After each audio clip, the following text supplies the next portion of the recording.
Hey, what's going on, everybody? So I haven't made a tying video in a good long while.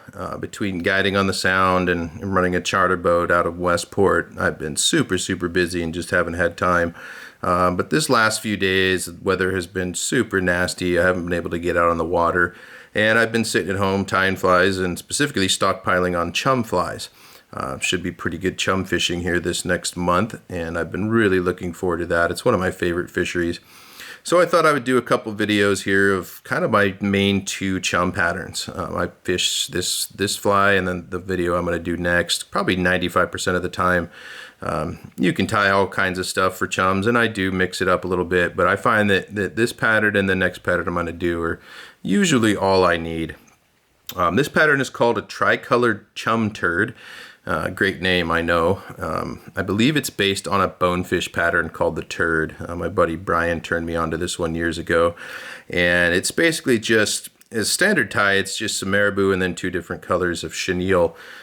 This year I've been mixing it up and using this Polar Chenille and body Finesse, body whatever it's called, body chenille. Just to add a little different look to it and some bigger bulk and movement and flash and all of that, but standard chenille works just fine. I tend to tie these using pink, chartreuse, and purple 99% of the time. I find that's about all I need for chum. It's easy to get tunnel vision on chartreuse when you're tying chum flies, but pinks and purples are very effective as well, sometimes even more so. I'm generally targeting chum in estuaries and terminal areas where they're schooled up thick and pretty shallow water. So I generally fish these with a floating line, a fairly long leader, 10-12 feet. And I find a really slow retrieve is usually best received by chum. But of course, like all fishing, you kind of got to mix that up. So to get started, I'm tying this on a Daiichi 2546 size 4. I tie these on 2s as well, and I tie them on other hooks. I don't like to spend a whole ton of money on chum hooks. I find these ones are pretty stout and they can handle these fish most of the time. And you know, if I break a hook or bend a hook out and lose a chum, I'm not going to cry about it. It's not a huge deal. So I don't go too crazy. You could certainly step up to like the Tiemco 811S for a super stout, strong hook, or there's some other options out there, but I tend to just use what I have around. So to get started, I'm just going to lay down a thread base like, you know, any other fly, and I'm going to wrap back towards the back of the hook, and I'm going to tie in some bead chain eyes. And the bead chain is mainly just to flip the hook upside down so it rides hook up, and this helps prevent snagging to a degree. When you're fishing over chums that are schooled up heavy in shallow water, it's pretty easy to snag them. I try to target the edge fish of these schools. I find that the edge fish are the biters, and if you just cast right on top of the school, you're probably going to snag or floss them. But I like to just cast kind of ahead of them or to the sides of these schools, and oftentimes those edge fish will peel off and come eat. So I'm just tying in this bead chain here, crisscross wraps and helicopter wraps, just like you would dumbbell eyes or anything else. I like to get them good and secured. And then I'm going to tie in some Marabou.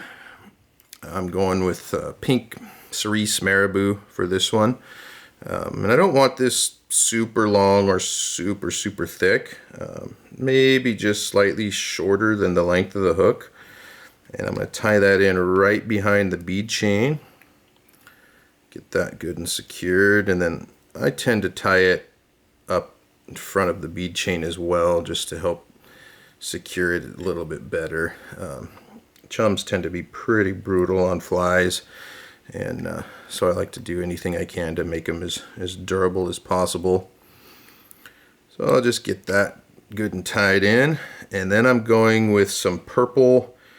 This is UV Polar Chenille. Again, you can use Estaz or standard chenille.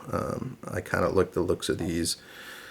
I'm going to tie that in right behind the eyes as well there, and just kind of start wrapping this. Now this is going to be kind of ugly, and that's okay. You don't need to worry about pretty when you're tying chum flies. It's one of the cool things. And I'm going to wrap it kind of all around the bead chain eyes. just to kind of cover up the thread and make it kind of a nice full kind of almost built up back end of this fly. But of course you can do it however you want. Sometimes you got to kind of pick those fibers out. They'll be getting a little bit trapped in there. I'm just going to wrap that up about 2/3 of the way up the hook shank towards the eye of the hook. I think I got enough for one more wrap here. And then tie that off.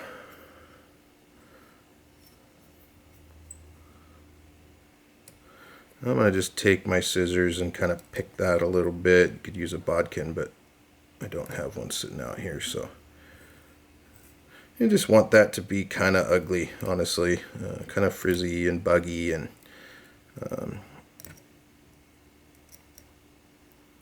so just pick out any of those fibers that got trapped.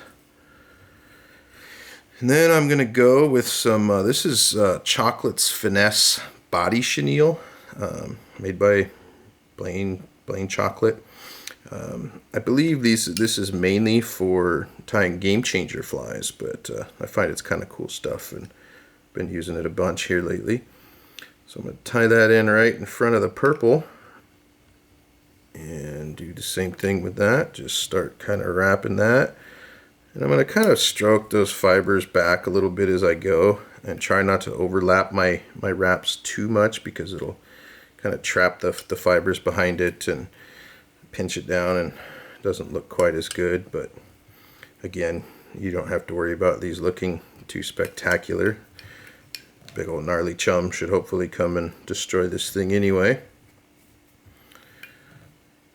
I don't have a clue what a fly like this actually represents. I just know that this pattern catches chum. So I'll do a handful of wraps with that. Tie her off, trim it up, and then I'm just going to kind of take and pull those fibers back and finish up my head. You'll have a few fibers kind of sticking out wonky, and that's no big deal. You can trim those if you want. Again, it makes no difference at all. These are chum after all. They're big old gnarly fish, and you can use gnarly fly patterns for them. You don't have to make them too pretty. It's part of the fun. So that's going to be it. I'm just going to whip finish this and put a little bit of head cement on there. Very, very, very simple fly. You can crank out a dozen of them very quickly, but very effective. Again, I'll tie these with a chartreuse tail, a pink body, and a purple head. All kinds of different mix-ups of colors, because for whatever reason it matters every now and then. But this is about as simple as it gets. Super, super effective, and really a guy could catch an awful lot of chums during a season just fishing nothing but this pattern. Again, fish it on a floating line, long leader most of the time. There's times I'll fish this on an intermediate. Target those edge fish, and you'll be surprised how effective this one can be. So give it a shot. Throw some in your box. If they work for you, I'd love to hear about it. And have good luck out there. And as always, thanks for watching.